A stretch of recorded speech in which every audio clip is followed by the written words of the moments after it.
Hello दोस्तों, स्वागत है आपके मेरे चैनल पे। जैसे हम कवर कर रहे थे क्लास 10 की हिस्ट्री के chapter 2 factor leading to the growth of nationalism and Indian National Congress. उसमें अभी तक हमने पढ़ा है what are the factor responsible for the growth of nationalism. उसके बाद पढ़ा हमने regional discontent against the British, जिसमें हमने कुका मूवमेंट, वाबाही मूवमेंट और मुंडा रिविलियन, ये सारा चीज़ कवर किया है ना।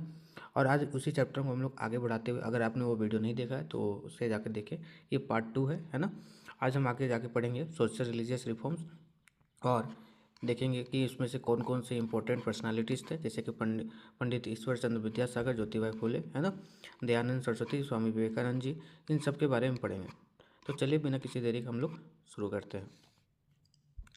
इस चैप्टर को शुरू करने से पहले मैं आपको बताना चाहता हूँ कि अगर आपके पास बुक्स है क्लास 10 की हिस्ट्री की बुक्स, तो आप बुक ओपन कर लें ताकि आप उसमें इंपॉर्टेंट चीज़ को हाईलाइट कर सकें, उसको अंडरलाइन कर सकें। अगर मैं बताते जाऊँगा कौन सा इंपॉर्टेंट है ना।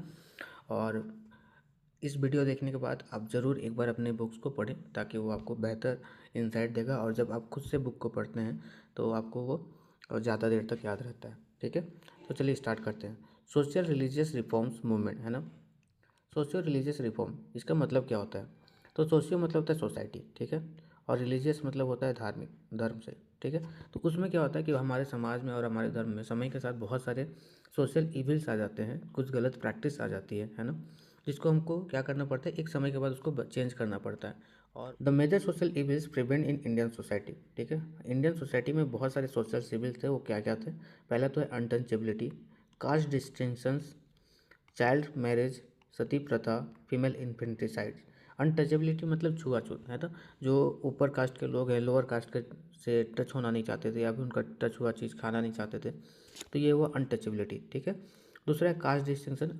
हर हर जाति होता है, हर कास्ट होता है, उसमें भी क्या होता है, कास्ट में भी बहुत सारे और भी कास्ट होते हैं, और एक कास्ट के लोग दूसरे कास्ट को ऊपर और नीचे मानते हैं, तो ये हुआ कास्ट डिस्टिंक्शन। चाइल्ड मैरिज क्या होता था कि बहुत सारे बच्चों का कम ही उम्र में शादी कर दिया जाता था, तो ये सती प्रथा क्या होता है? जैसे कि अगर किसी का पति अगर डेथ हो गया, किसी के हस्बैंड का अगर डेथ हो गया, तो उनकी जो वाइफ है, उनको खुद जो उनके पति का जो चीता है ना, जहाँ पे उनको जलाया जाता है, उनके चीता में खुद जाके बैठ जाना पड़ता था और साथ में ही जलना पड़ता था। फीमेल इन्फेंटिसाइड, इसका मतलब है कि अगर कोई बच्ची जन्म ली, है ना, और अगर वो फीमेल है तो उनको उसी टाइम क्या कर दिया जाता था, मार दिया जाता था। तो ये सारे बहुत सारे सोशल इविल्स थे हमारी इंडियन सोसाइटी में, और इसको चेंज करने का बहुत ज़रूरी था। अभी भी है लेकिन बहुत कम हो चुके हैं, और ये एक दिन का मेहनत का नहीं है कि ये कम हुए, इसमें बहुत सारे लोग 100 साल से लगे हुए हैं और इसको क्या कर रहे थे, ख़त्म करने का कोशिश किया। तो इसी के बारे में हम लोग आज पढ़ेंगे। There were many social reformers who strive for the upliftment of the women and oppressed sections of the society. Education for women was consider essential for the development of national as a whole, है ना। अगर हम लोग किसी देश को पूरी तरह से विकसित करना, डेवलप करना है, तो हमको क्या करना होगा, वोमेन को भी एजुकेट करना पड़ेगा।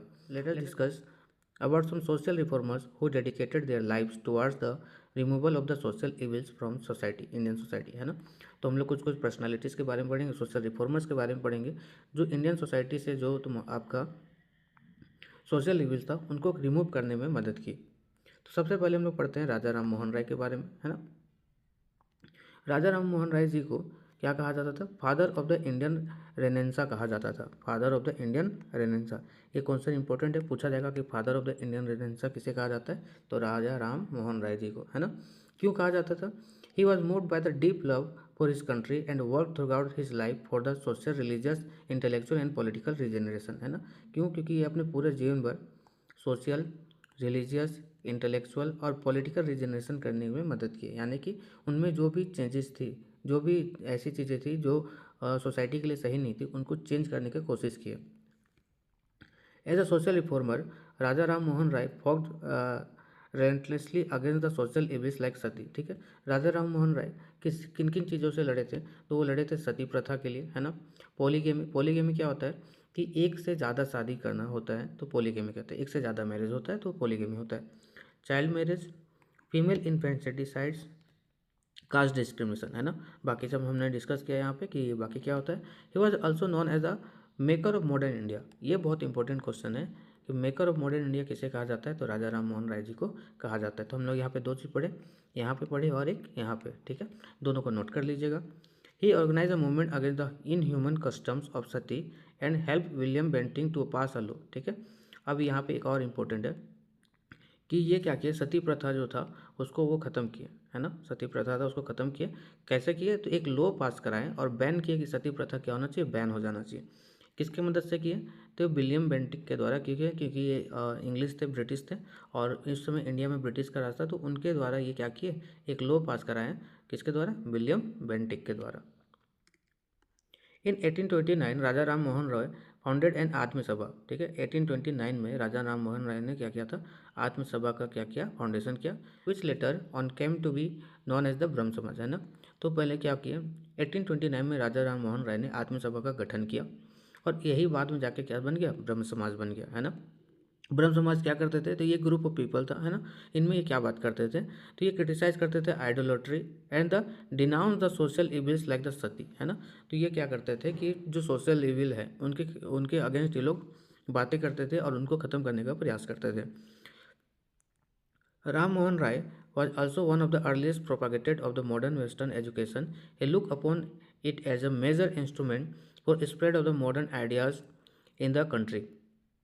ठीक है, तो राजा राम मोहन राय क्या करते थे, वेस्टर्न एजुकेशन को बहुत मानते थे और इनका ऐसा सोचना था, इनका ऐसा मानना था कि वेस्टर्न एजुकेशन के द्वारा क्या करेंगे, मॉडर्न आइडियाज़ इंडिया में लाया जा सकता है और ये जो पुरानी विचारधारा जो है और ये जो सोशल इविल्स हैं इसको समाप्त किया जा सकता है। इस आइडियाज़ को बढ़ाने के लिए उन्होंने क्या किया, 1870 में एक हिंदू कॉलेज का फाउंडेशन किए। कहाँ पे किए, कोलकाता में, है ना।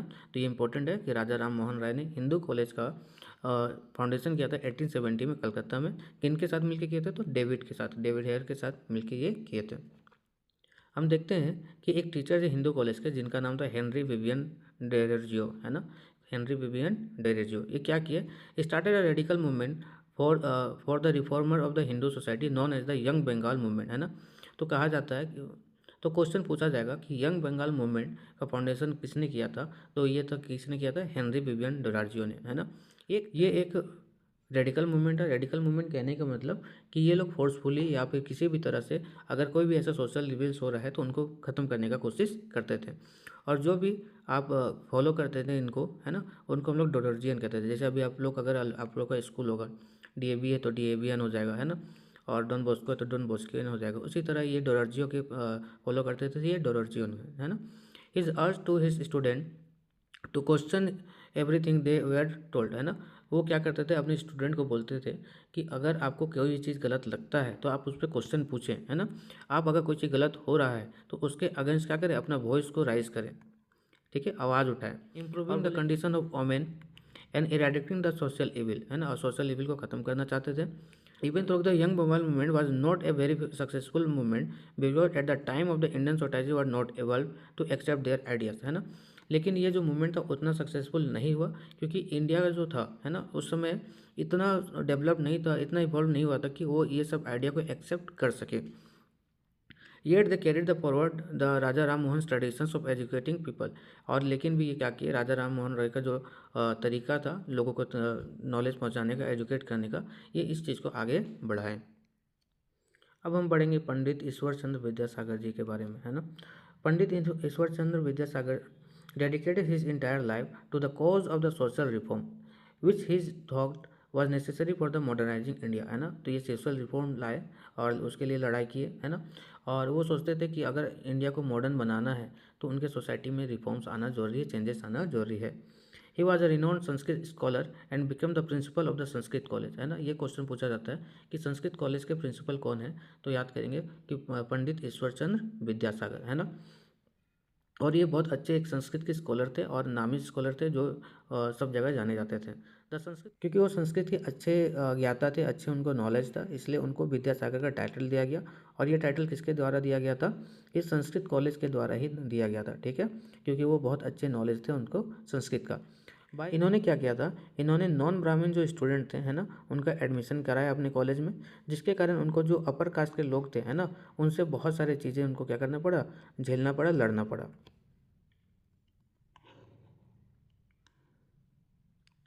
Vidyasagar greatest contribution lies in the improvement of the condition of widows, है ना। तो अगर हम लोग बोलेंगे कि विद्यासागर जी का अगर कोई अच्छा काम था, जो सबसे ज़्यादा अच्छा काम था, वो क्या था कि वो विडो के जो कंडीशंस है उसको इम्प्रूव करना चाहते थे। He was a strong supporter of women's education, और वोमेन एजुकेशन के उस बहुत अच्छे सपोर्टर थे। He also credited with the establish first Indian school for the girls, है ना। और उनको कहा जाता है, उनको ये क्रेडिट दिया जाता है कि वो फर्स्ट इंडियन स्कूल बनाए, किनके लिए, गर्ल्स के लिए बनाए, है ना, जिनका नाम क्या था, बैथुन स्कूल। क्या नाम था, Bethune school. Despite opposition, Vidyasagar openly advocate widows remarriage, है ना। और ये विडो रिमैरेज की बात करते थे, उनको बहुत सारी चीज़ें उनके लिए झेलने पड़ा, लेकिन क्या हुआ कि इनके मदद से विडो रिमैरेज एक्ट पास हुआ जो 1856 में है ना। तो आपको ये याद करना, ये बहुत इंपॉर्टेंट है कि विडो रिमैरेज एक्ट कब पास हुआ है, तो 1856 में, है ना। हम लोग इसको ऐसे याद कर सकते हैं, 1857 में हमारा जो युद्ध हुआ था, है ना, जिसको हम लोग फर्स्ट वॉर ऑफ इंडिपेंडेंस कहते हैं, उससे जस्ट एक साल पहले। Through his efforts 25 widows remarriage to place, और इनके द्वारा क्या किया था, 25 जो विडो थे, है ना, उनका शादी किया गया, है ना। ही was also against the child marriage and polygamy, और ये चाइल्ड मैरिज और पॉलीगेमी यानी बहु यानी कि एक से ज़्यादा जो मैरिज करने वाले हैं उसके ये खिलाफ थे। अब हम देखेंगे महर्षि दयानंद सरस्वती जी के बारे में, है ना। ये महर्षि दयानंद सरस्वती जी हैं, ये क्या थे, ये फाउंडर थे आर्य समाज के, किसके किसके थे फाउंडर, आर्य समाज के, है ना। तो यह याद रखना है कि आर्य समाज के लोग के फाउंडर कौन थे, महर्षि दयानंद सरस्वती। ये भी एक सोशल रिफॉर्मर्स थे, है ना। For a very young age he started questioning meaningless rituals and the revolt against the ideal worship, और ये जो आइडियल वर्शिप के खिलाफ थे, और जो भी ऐसे रिचुअल्स थे जिनको उनको लगता था कि ये सही नहीं है, उनके ऊपर में ये क्वेश्चन पूछते थे। He also denounce the caste system, और ये कास्ट सिस्टम को भी डिनाउंस करते थे, यानी उनको नहीं मानते थे। Dayanand Saraswati believe that the study of the Vedas alone could remove the evil that had crept the Indian society. Dayanand Saraswati ji believe करते थे कि अगर कोई भी हिंदू सोसाइटी में अगर कोई सोशल इविल्स है तो उसको कैसे ख़त्म किया जा सकता है, तो उनको वेदास की स्टडीज़ के द्वारा ही किया जा सकता है, यानी वेदों को पढ़ के और उसके बारे में उसके जो मीनिंग्स है उसको अच्छे से लोगों को समझा के ही वो ख़त्म किया जा सकता है। He propagated the motto back to the Vedas, और इसलिए इन्होंने क्या एक मोटो दिया, बैक टू वेदास, यानी कि वेद की ओर लौट चलो। He said that there is no mention of untouchability, child marriage and the subjection of women in our Vedas. उनका कहना था कि हमारे वेद में ना अनटचेबिलिटी कहीं पे लिखा हुआ है, ना चाइल्ड मैरिज कहीं पे लिखा हुआ है ना, ना ही वोमेंस को सप्रेस करने का कोई ऐसी बात लिखी हुई है। ही ऑल्सो स्टार्टेड शुद्धि मूवमेंट, है ना, और इन्होंने शुद्धि मूवमेंट भी स्टार्ट किया था।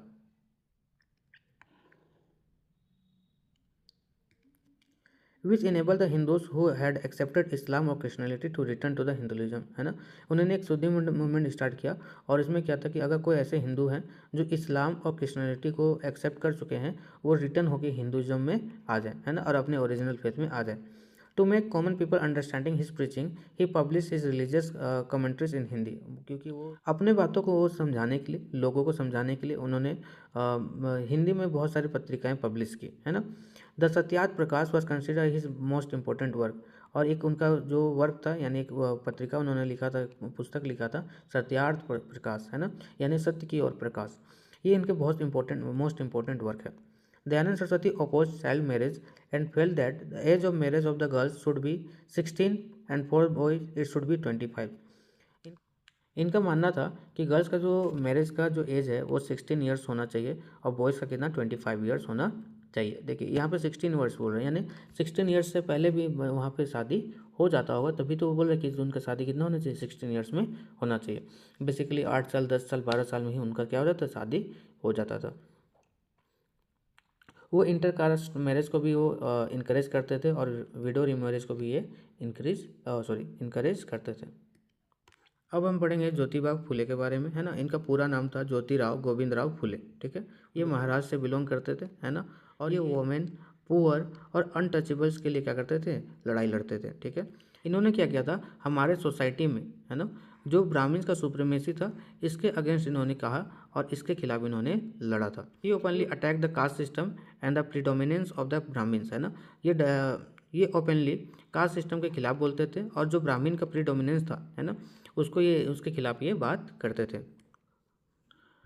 वे चाइल्ड मैरिज के अगेंस्ट भी उन्होंने कहा था और पर्दा सिस्टम के बारे में भी अगेंस्ट उन्होंने कहा था। पर्दा सिस्टम यानी कि औरतों को घूंघट ढक के ही हमेशा रहना चाहिए। Widow remarriage and emphasise on the female education, है ना, वो विडो रिमैरेज के बारे में बोलते थे और फीमेल एजुकेशन के बारे में भी बात करते थे। इन 1851 he and his wife established the first girls school at Pune for education girls from lower caste, है ना। इन्होंने 1851 में फर्स्ट गर्ल्स स्कूल खोला था, ठीक है, अपने वाइफ के साथ मिलके गर्ल्स स्कूल खोला था। कहाँ पे? पूना में। In 1852 he establish another school for the children of untouchables, और अनटचेबल्स स्टूडेंट्स के लिए भी इन्होंने क्या किया था, एक स्कूल खोला था 1852 में, यानी 1 साल के बाद। He was given the title of Mahatma, उनको महात्मा का टाइटल दिया गया था उनके काम के लिए, जो उन्होंने समाज में जो काम किया था उसके लिए इनको महात्मा का टाइटल दिया गया था। For the upliftment of the poor and untouchables he founded an association called the सत्य शोधक समाज, है ना। और ज्योतिबाई फुले ने क्या किया था, सत्य शोधक समाज करके एक संस्था को वहाँ पे उन्होंने फाउंडेशन किया था। कब? 1873 में। पीपल फ्रॉम एनी कास्ट और religion were welcome to join the association, और कोई भी कास्ट के लोग हैं और कोई भी रिलीजन के लोग हैं वो आके इस एसोसिएशन को ज्वाइन कर सकते थे। अब हम पढ़ेंगे स्वामी विवेकानंद जी के बारे में। स्वामी विवेकानंद जी का बचपन का नाम था नरेंद्र नाथ दत्त, है ना। और ये किनके स्टूडेंट थे? वो थे स्टूडेंट श्री राम कृष्ण का। किनके थे? Shri Ramakrishna. At the age of 18 Vivekananda met Shri Ramakrishna and become the his disciple. वो 18 ईयर्स के एज में किनसे मिले थे? श्री राम कृष्ण जी से मिले थे और उनके डिसिपल बन गए, उनके शिष्य बन गए। Vivekananda was a man of great intellect and possess the critical and analytical mind, है ना। ये बहुत अच्छे इंटेलेक्चुअल पर्सन थे और उनका जो थिंकिंग था बहुत ही क्रिटिकल और एनालिटिकल माइंड के थे और उनका थिंकिंग भी इसी प्रकार था। He had a deep understanding of Hindu philosophy, और वो हिंदू फिलोसफी को बहुत अच्छे तरीके से समझते थे, है ना। विवेकानंद जी जो थे वो caste system, religious rituals, ceremony और सुपरस्टिशंस को क्या करते थे? कंडेम करते थे, यानी वो बोलते थे कि ये सिर्फ सही नहीं है। He propagated Ramakrishna's message of peace and brotherhood, है ना। वो शांति और भाईचारा यानी ब्रदरहुड का जो मैसेज था उनको लोगों तक पहुंचाते थे। emphasize the need of religious tolerance which would lead to the establishment of peace and the harmony in the country, है ना। और देश में अगर शांति और हारमोनी चाहिए तो वो बोलते थे क्या होना चाहिए? रिलीजियस टॉलरेंस होना चाहिए, यानी एक धर्म के लोग को दूसरे धर्म का क्या करना चाहिए? सम्मान करना चाहिए। Vivekananda travel all over the world to spread the message of Hindu philosophy, और हिंदू फिलोसफी के बारे में जो नॉलेज है उसको फैलाने के लिए वो पूरे दुनिया में ट्रैवल करते थे। At the parliament of world religion in Chicago Vivekananda spoke about the Hindu religion at length, है ना। शिकागो में 1893 में पार्लियामेंट ऑफ वर्ल्ड रिलीजन्स हुआ था जहाँ पे बहुत सारे देशों से लोग आए थे और वो अपने धर्म के बारे में बता रहे थे। उसी तरह इंडिया से स्वामी विवेकानंद जी गए थे और वहाँ पे हिंदू रिलीजन के बारे में बहुत विस्तृत यानी बहुत लेंथ में बताएं। इनका स्पीच इतना ब्रिलियंट था कि अमेरिकन न्यूज़पेपर में इन्हें क्या करके डिस्क्राइब किया गया? Oratory by the divine right, है ना, oratory by the divine right. After that he delivered speech in the various European countries and explain the Hindu philosophy, और उसके बाद वो हिंदू फिलोसफी को बहुत सारे यूरोपियन देश में जाके उनके बारे में स्पीच दिया और लोगों को उनके बारे में बताया। इन 1896 विवेकानंद फाउंडेड रामकृष्ण मिशन, है ना। विवेकानंद जी ने अपने गुरु के नाम पे ही एक मिशन फाउंडेशन किया जिनका नाम था रामकृष्ण। कब किए थे? 1896 में। It laid emphasize on the social good and social service, है ना, और ये बताते थे कि सोशल गुड्स क्या है, सोशल सर्विस है, इनके बारे में बताते थे। The mission open chain of school, और ये जो मिशन था रामकृष्ण मिशन ये बहुत सारे स्कूल को ओपन किए to educate the people, hospitals, orphanage and libraries, यानी कि ये बहुत सारे स्कूल, हॉस्पिटल, ऑर्फनेज और लाइब्रेरीज को ये लोग ओपन किए throughout the country. It provides relief during famine, earthquake और एपिडेमिक, है ना। तो जब भी फेमाइन, अर्थक्वेक, एपिडेमिक आता था तो ये लोगों को मदद पहुंचाते थे। नेक्स्ट हम लोग पढ़ेंगे कंदुरु की वीर सालिगम जी के बारे में, है ना। इन 1878 Kandukuri Veeresalingam was the social reformer from south India. ये कहाँ से थे? साउथ इंडिया थे, आपको नाम से भी पता चल रहा होगा।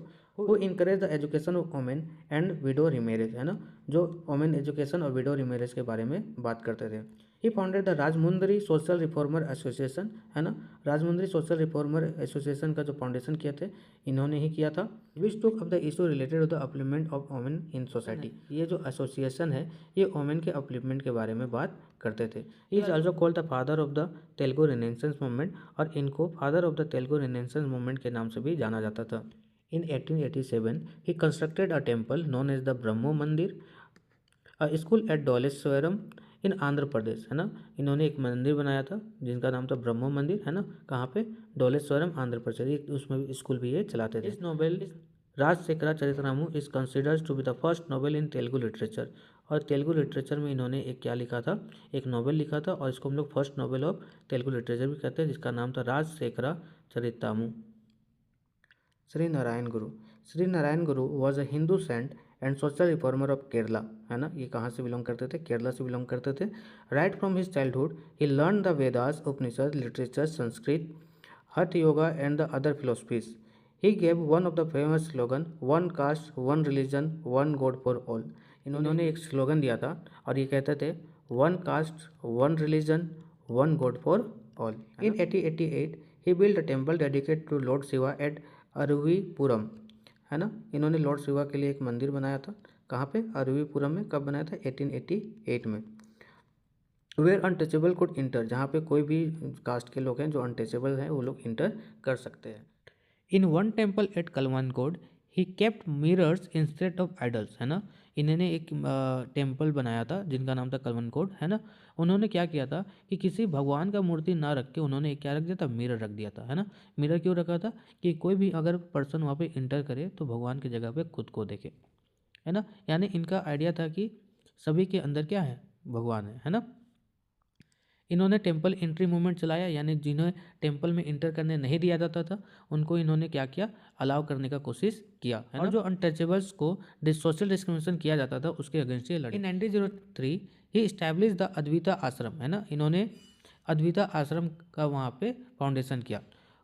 उस main work was to ensure the entry of untouchables in Hindu temple, जिनका मेन जो काम था वो क्या था कि जो अनटचेबल है उनको हिंदू टेम्पल्स में एंट्री दिया जाए। नेक्स्ट हम लोग पढ़ेंगे महादेव गोविंद रानाडे जी के बारे में। In 1867 Mahadev Govind Ranade and R G Bhandarkar started the Prarthana Samaj इन महाराष्ट्र। इन्होंने मिलकर प्रार्थना समाज का फाउंडेशन किया। कहाँ पे? महाराष्ट्र में, ठीक है। इनका एम क्या था? With the aim of reforming Hinduism and the preaching the worship of one God, है ना। और ये लोग, इनका जो मेन एम था हिंदुज्म जो है उनको रिफॉर्म लाना था, ठीक है। और एक गॉड को ही क्या करना है? वर्शिप करना है, एक ही भगवान का पूजा करना है। यानी इनका कहना था कि गॉड कितने हैं? एक ही है। It attack the caste system and the predominance of the Brahmans, campaign against the child marriage and the purdah system, preached widow remarriage and the emphasise female education, है ना। उसके बाद नेक्स्ट हम लोग पढ़ेंगे एनी बेसेंट जी के बारे में। नेक्स्ट हम लोग पढ़ेंगे एनी बेसेंट जी के बारे में। थियोसॉफिकल सोसाइटी इन्हीं के द्वारा फाउंडेशन किया गया था, है ना। तो ये बहुत इंपॉर्टेंट याद रखिएगा। थियोसॉफिकल सोसाइटी किसके द्वारा फाउंडेशन किया था? एनी बेसेंट के द्वारा। कब किया गया था? 1875 में, है ना। ये कहाँ के थे? ये रसिया के थे, ठीक है।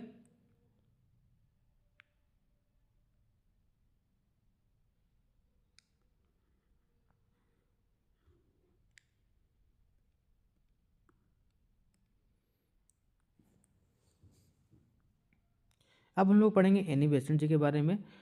Theosophical society was founded in 1875 में। 1875 में एक थियोसॉफिकल सोसाइटी बनाया गया, है ना, by Russian specialist madam Blavatsky and American colonel Olcott, है ना। ये दोनों के द्वारा क्या किया गया था?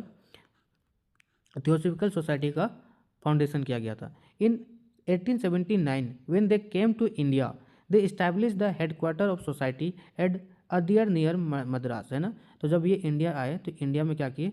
मद्रास के पास में एक अदियर करके जगह है, वहाँ पे अपना एक सोसाइटी इस्टेब्लिश किए। The society believe that a special relation could be establish between a person's soul and God. और इनका मानना था कि एक पर्सनल रिलेशन भी होना चाहिए किसके किसके में? किसी भी इंसान के अंतरात्मा और भगवान के बीच में, है ना। तो ये जो कनेक्शन है, रिलेशनशिप है, कैसे होगा? बाय कंटेम्पलेशन, प्रेयर्स और revelation. Annie Besant an Irish woman, है ना, ये आयरलैंड की थी। Annie Besant was considered as the most important propagator of theological movement in India. She propagated Vedic philosophy, है ना। ये वैदिक फिलोसफी को यहाँ पे क्या किए? आगे बढ़ाए। And urge India to take pride in their culture. Annie Besant sought to defend Hinduism against the attack of Christian missionaries, है ना। और ये जो थे क्रिश्चियन मिशनरीज के अगेंस्ट हिंदूज को डिफेंड करते थे। She translated Bhagavad Gita in English and founded cultural Hindu college, है ना। तो ये इंपॉर्टेंट क्वेश्चन है कि कल्चरल हिंदू कॉलेज किसके द्वारा इस्टेब्लिश किया गया था, तो एनी बेसेंट के द्वारा किया गया था, और यहाँ कहाँ पे है, बनारस में है।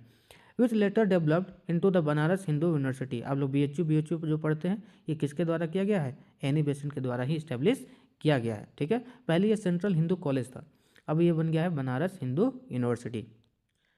Reforms among the Muslim. The social religious reforms among the Muslim emerged late. Even during the first half of 19th century, few Muslims have accepted English education. Only few Muslims has accepted English education. To spread the modern education, Nawab Abdul Latif, है ना, इनका क्या नाम था, Nawab Abdul Latif, establish the Mohammedan literary society in 1863, है ना। इन्होंने एक सोसाइटी का गठन किया, किसने किया, नवाब अब्दुल लतीफ़ जी ने। Abdul Latif also tried to remove the social abuse and promote Hindu Muslim unity, और ये हिंदू मुस्लिम यूनिटी को क्या आगे बढ़ाने का काम किया। Another important Muslim reformers was Sir Syed Ahmad Khan. क्या नाम था इनका, Sir Syed Ahmad Khan. He was credited with the initiating the most important social religious movement among the Muslim in favour of the English education, और ये इन्होंने क्या किया था, इंग्लिश एजुकेशन में मुस्लिम में बढ़ाने का काम किया, और मुस्लिम में जो रिलीजियस चेंजेस लाने का काम इन्होंने किया। This movement was known as the Aligarh movement, और इसी मूवमेंट को अलीगढ़ मूवमेंट के नाम से जाना जाता है। Sir Syed Ahmad Khan was an official in British government, ये ब्रिटिश गवर्नमेंट में एक ऑफिशियल थे, एक ऑफिसर थे, काम करते थे। So he use his position for the upliftment of Muslim society, इसलिए उन्होंने अपना पोजीशन को मुस्लिम सोसाइटी के अपलिफ्टमेंट के लिए काम किया। According to him, Muslim need to learn English and adapt westernization up to some extent in order to restructure their social system, है ना। ये सोचते थे, ये इनका कहना था, इनका मानना था कि मुस्लिम में इंग्लिश एजुकेशन को पढ़ाया जाए ताकि उनमें जो कुछ चेंजेस लाया जाए और जो इनका सोशल स्ट्रक्चर है उसको रिस्ट्रक्चर किया जाए, है ना। He infer to the remove backwardness among the Muslim, और इन्होंने क्या कहा कि मुस्लिम में जो बैकवर्डनेस था उसको ख़त्म करने का कोशिश किया। With the aim he founded the scientific society, और इन्होंने क्या किया था, साइंटिफिक सोसाइटी का गठन किया था, कब, 1862 में। To translate English book on science and other subject into Urdu, है ना। इन्होंने क्या किया, इंग्लिश बुक्स थे साइंस के और भी बहुत सारे बुक थे, उसको इन्होंने उर्दू में ट्रांसलेट किया। He also started a English Urdu journal through which he spread the idea of social reforms. Through his initiative Sir Syed Ahmad Khan, और उन्होंने मोहम्मदियन एंग्लो ओरिएंटेड कॉलेज का भी स्थापना किया, कहाँ पे, अलीगढ़ में सेटअप किया, ठीक है। और यही जो कॉलेज है बाद में अलीगढ़ मुस्लिम यूनिवर्सिटी बन गया, ठीक है। The college provided liberal education in arts science through the medium of English, है ना। और यहाँ पे क्या पढ़ाया जाता था, साइंस और आर्ट्स को पढ़ाया जाता था, किस लैंग्वेज में, इंग्लिश के लैंग्वेज में। सर सैयद अहमद खान के ये पर्दा सिस्टम, पॉलीगैमी और मुस्लिम सिस्टम ऑफ डाइवोर्स के बारे में ये बोले, है ना। He emphasized the need of removing irrational social customs while retaining the essence of Islam, है ना। और ये इस्लाम धर्म के जो मूल तत्व हैं उसको वापस लाने की बात करते थे, और जो सोशल कस्टम है, जो भी चीज़ जो इरेशनल है उनको रिमूव करना चाहते थे। And encouraging the rational interpretation of Quran, और कुरान के सही मतलब को इंटरप्रेट करना करते थे और लोगों को उनके बारे में बताते थे। इवन तो Sir Syed Ahmad Khan was the supporter of Hindu-Muslim unity, but after 1857 he realized that the interest of the Muslim would be the best served. वो पहले 1857 से पहले वो हिंदू मुस्लिम यूनिटी के बारे में बात करते थे, लेकिन इसके बाद उनको लगा कि उनको किसको सर्व करना चाहिए, मुस्लिम को ही सर्व करना चाहिए, है ना। With the corporation of British government के द्वारा मिल के उनके साथ हिंदू जो मुस्लिम लोग हैं उनके बारे में बात करना चाहिए, उनके भलाई के बारे में सोचना चाहिए। He also oppose the participation of Muslim in the activity of Indian National Congress, है ना। इंडियन नेशनल कांग्रेस जो बना हुआ था उसमें जो मुस्लिम का पार्टिसिपेशन है उसको ये अपोज करते थे, बोलते थे कि मुस्लिम को इसमें पार्टिसिपेट नहीं होना चाहिए, क्योंकि ये इंडियन नेशनल कांग्रेस को एक हिंदू ऑर्गेनाइजेशन समझते थे। रिफॉर्म्स अमंग द पारसीस, है ना। अब हम यहाँ पे पारसीस में भी रिफॉर्म्स के बारे में पढ़ेंगे। हमने हिंदू के रिफॉर्म्स के बारे में पढ़ा, मुस्लिम के रिफॉर्म्स के बारे में पढ़ा, अब हम पारसीस के रिफॉर्म्स के बारे में पढ़ेंगे। Dadabhai Naoroji and the Naoroji Furdunji were the pioneer of the social and the religious reform movement in Parsis communities. Parsis communities में जो भी चेंजेस लाना था उनके लिए ये दोनों बहुत काम किए थे। इन 1851 दे establish the religious reform association, को नाम था रहमुनाई मजदियासन सभा, है ना। कहाँ पे बनाए थे ये, बम्बे में बनाए थे। इनका एम क्या था कि जो फारसिस कम्युनिटी सोसाइटीज़ है उसको क्या किया जाए, मॉडर्नाइज किया जाए, है ना, किसके द्वारा, through the education. They also started a journal called the Rast Goftar, है ना, राष्ट्रगुप्ता करके एक उन्होंने एक जर्नल यानी एक पत्रिका यानी कि मैगजीन जो हम लोग कह सकते हैं वो उन्होंने स्टार्ट किया to propagate the new thoughts and the raise voice against the religious orthodox. और जो रिलीजियस ऑर्थोडॉक्स मतलब जो पुराने विचारधारा के लोग हैं उसके अगेंस्ट में लोग यहाँ पे लिखते थे। They wanted to spread education specially among the girls, remove purdah system, raising the age of marriage. Naoroji Fernandes also founded the Parsis girls school, है ना, पारसी गर्ल्स स्कूल का भी इन्होंने क्या किया था, फाउंडेशन किया था। Within a few years the Parsis become a highly westernise community in India. और उसके बाद ये धीरे धीरे क्या हो गए, बहुत वेस्टर्नाइज कम्युनिटी इन इंडिया बन गए। रिफॉर्म अमंग सिख, अब हम जानेंगे किसके बारे में, सिख में क्या क्या चेंजेस हुए, उनमें क्या क्या रिफॉर्म्स हुए। 1870s में इन्होंने एक मूवमेंट चलाया जिसका नाम था सिंह सभा मूवमेंट, है ना। इनका ऑब्जेक्टिव था जो सिख कम्युनिटीज़ है उसमें क्या लाया जाए, रिफॉर्म्स लाया जाए, कुछ चेंजेस लाया जाए। The main objective of the movement was to restore the prestige of Sikhism, है ना, सिखिज्म का जो आदर्श था, जो प्रेस्टीज था उसको वापस लाना। जो गुरुमुखी पंजाबी है इसको उन लोग क्या करें, प्रोपागेट करें, आगे बढ़ाए, और जो सिक्स है उसमें क्या किया जाए, एजुकेशन के द्वारा अपलिपमेंट किया जाए। 20th सेंचुरीज में, है ना, 20th सेंचुरी के जो अर्ली डिकेड्स है उसमें जो गुरुद्वारास थे वो किसके कंट्रोल में आते थे, वो थे उदासी सिख महंत, है ना, उदासी सिख महंत के कंट्रोल में आते थे।